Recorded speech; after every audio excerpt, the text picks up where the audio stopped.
guys, welcome back to RG Sisters, and for today's video I'm going to be filming life hacks slash tips for rhythmic gymnasts. So, a bit of a disclaimer, if you have been doing gymnastics for a while, you probably either know these tips already or even do them. So this is a video a bit more for the beginners. But feel free to just watch to remind yourself of some of these, or maybe even learn some new ones. Without further ado, let's get started.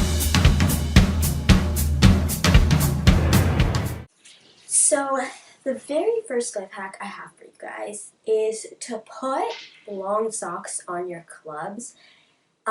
If you have clubs or had clubs, you know that especially if you have painted clubs or taped clubs, you want to keep them safe and secure in some sort of case. Although the cases that they are for clubs are either overpriced or just not efficient enough to buy and ship all the way to your house because most of them are made very far away. So if you have any of those long socks, to just slide them over your clubs, and it keeps them safe and secure. And I have painted and taped clubs, and they haven't, nothing happened in my bag that damaged them or anything like that. So the second tip is, again, I do have a ball case, so I use that, but I know some of you don't, especially if you just got your ball or you're just a beginner. If you're not planning on ordering a ball case or it hasn't come yet, I suggest using a winter hat for your ball. This keeps the ball from deflating, because when it's cold, your ball deflates, and then it kind of breaks, so you can't really inflate it again.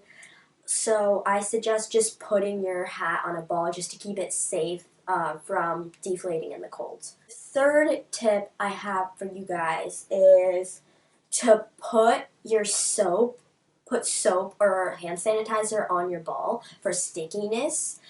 Of course, you don't want to make your ball so sticky that it's picks up all the little hairs on the carpet or anything, because that's just too much. But if you just take a towel and wet the towel and then put a little bit of soap or hand sanitizer on it and then wash it off again and just wipe your ball with it, it won't make the ball super sticky, but it will make it pretty sticky enough so maybe you could, if you need to put it in your leg like that, then it sticks to under your knee. Fourth one is kind of obvious, but I don't know if every one of you do this, is to put your underleo under your warm-up clothes for competitions. So I would put on my underleo, then my leggings and shirt, and then team jacket, instead of putting a leotard under or just nothing, because then it's easier to change quicker. And even if you have two leotards to change in between, you don't have to run to the bathroom. You can just kind of huddle, because you have everything covered in your underleo. Fifth tip I have for you guys is a certain product. It's Arnie Care. This is just a product where it's kind of like a gel, and if you have any bruises or if you twisted your ankle or rolled your ankle, it helps kind of heal it. It's not going to heal overnight, but it heals bruises in about 3 days for sure. I pulled my muscle right here in my neck, and I used it, and it went away pretty fast, 5 days, I would say. I've also been using it for bruises on my shins, because if you're a rhythmic gymnast, you know that you always have bruises on your shins from hooping clubs. So I put that on my shin, and I also put it on my knee, because I banged my knee into a freaking pool.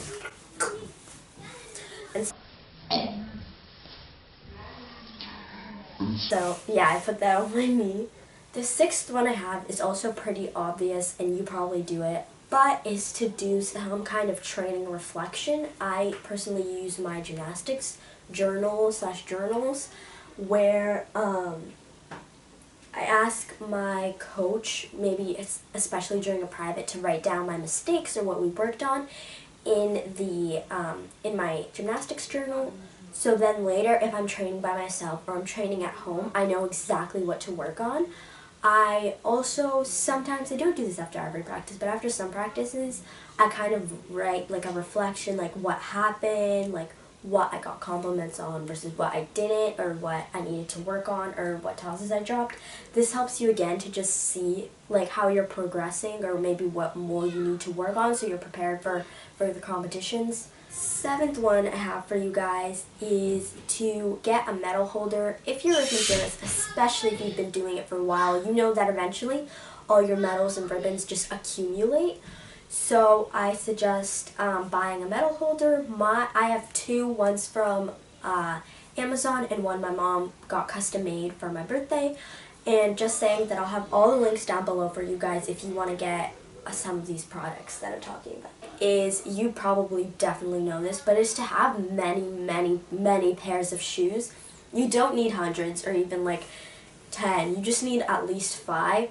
And you need 2 for sure, 1 for training, 1 for competitions, but eventually your training ones will rip or they'll have holes, so you're going to need backup ones for training and backup ones for competitions. Okay, the 9th tip is to take some kind of small hairbrush, or like old eyebrow brush or mascara, or like a toothbrush, and put a hairspray on it and slick back your hair.